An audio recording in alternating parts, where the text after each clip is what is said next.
I got so much motherfucking design on right now.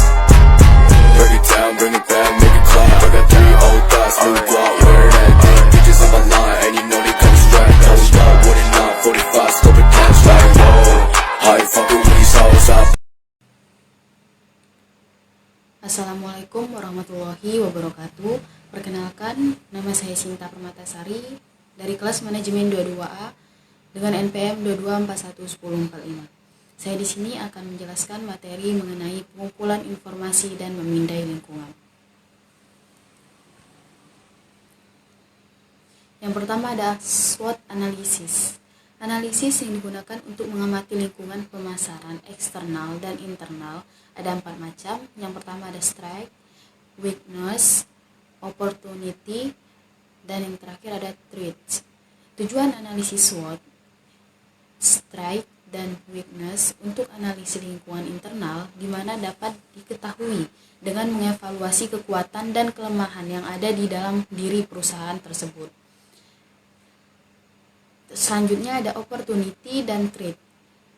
Untuk analisis lingkungan eksternal, mengetahui kekuatan lingkungan makro yang utama dan faktor lingkungan mikro yang signifikan yang mempengaruhi perusahaan menghasilkan laba. Analisis eksternal atau opportunity dan threat.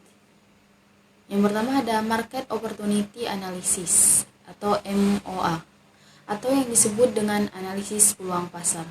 Ditujukan untuk menentukan daya tarik dan probabilitas keberhasilan mereka dengan mengajukan pertanyaan seperti dapat kita mengartikulasikan manfaat secara meyakinkan pada dasar sasaran tertentu. Dapat kita menentukan letak pasar sasaran dan menjangkau mereka dengan media dan saluran perdagangan yang efektif dalam segi biaya.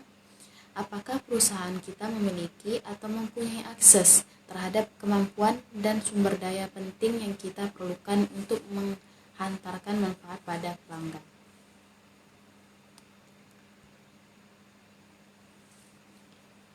Porter Generic strategi. Tujuannya adalah apa yang hendak ingin dicapai oleh unit bisnis, sedangkan strategi adalah rencana permainan kita untuk sampai di sana. Ada 3 strategi generik yang memberikan titik awal yang baik untuk berpikir secara strategis atau Porter. Yang pertama, cost leadership. Perusahaan yang mencapai biaya produksi terendah dan menghasilkan harga yang lebih murah. Yang kedua, diferensiasi. Perusahaan yang fokus pada keunikan di mana akan dihargai oleh sebagian besar pasar. Dan yang ketiga ada fokus, bisnis yang fokus pada suatu atau lebih segmen pasar yang lebih diferensiasi dalam segmen sasaran. Sistem informasi pemasaran modern. Sistem ini ditunjukkan untuk memberikan rincian yang mendalam kepada manajemen tentang keinginan, preferensi, dan perilaku pembeli. Sistem informasi pemasaran atau Marketing Information System (MIS) terdiri dari orang-orang, peralatan, dan prosedur untuk mengumpulkan, memilah, menganalisis, mengevaluasi, dan mendistribusikan informasi yang dibutuhkan tepat waktu dan akurat bagi pengambil keputusan pemasaran. MIS berfokus pada catatan internal perusahaan, kegiatan intelijen pemasaran, dan riset pemasaran. Catatan internal perusahaan dan sistem intelijen pemasaran. Yang pertama ada order to payment system atau siklus pesanan sampai pembayaran. Ini merupakan inti sistem pencatatan internal di mana perwakilan penjualan, penyalur, dan pelanggan mengirimkan pesanan ke perusahaan departemen penjualan, menyiapkan tagihan, mengirimkan salinan ke berbagai departemen, dan memesankan ulang barang-barang yang habis. Barang-barang yang dikirimkan ini menghasilkan dokumen, pengiriman, dan penagihan yang dikirim ke berbagai departemen. Yang kedua ada Sales Information System atau sistem informasi penjualan. Manajemen pemasaran memerlukan laporan yang tepat waktu dan akurat tentang penjualan yang terkini. Perusahaan harus menerjemahkan data penjualan secara hati-hati agar tidak menarik kesimpulan yang salah. Yang ketiga ada database, gudang data, dan panggilan data. Perusahaan menyimpan database pelanggan, database produk. Database pelanggan seperti nama, alamat, transaksi, lalu kemudian disimpan dalam bentuk gudang data dan membuatnya mudah diakses oleh pengambil keputusan. Selanjutnya, analisis dipekerjakan untuk menemukan informasi yang lebih mendalam seperti segmen pelanggan yang terabaikan. Yang keempat ada marketing intelligence system.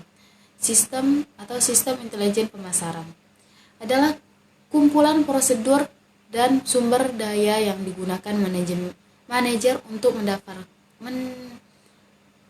mendapatkan informasi harian tentang berbagai perkembangan dalam lingkungan pemasaran. Caranya berupa membaca buku, publikasi dagang, berbicara dengan supplier, mengamati sosial media, serta melakukan pertemuan dengan manajer perusahaan lain. Langkah untuk meningkatkan kualitas marketing intelligence. Yang pertama ada train sales force to scan for new development. Yang kedua ada motivate channel member to share intelligence. Yang ketiga ada network external.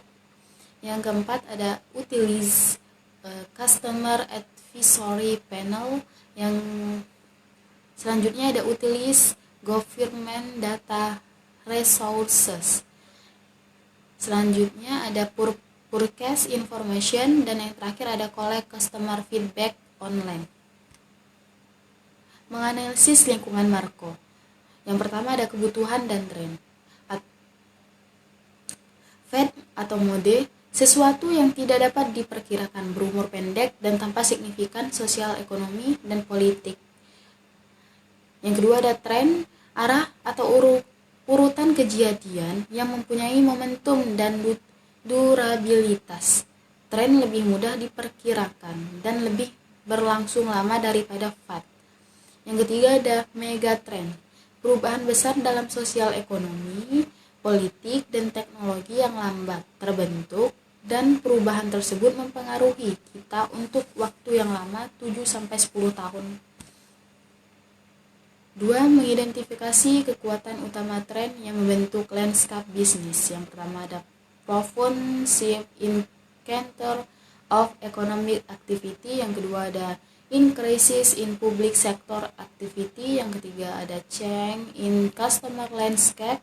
Yang keempat ada technological connectivity. Yang kelima ada scarcity of well-trained talent. Baiklah, itu saja yang bisa saya sampaikan atas materi hari ini. Saya akhiri. Wassalamualaikum warahmatullahi wabarakatuh.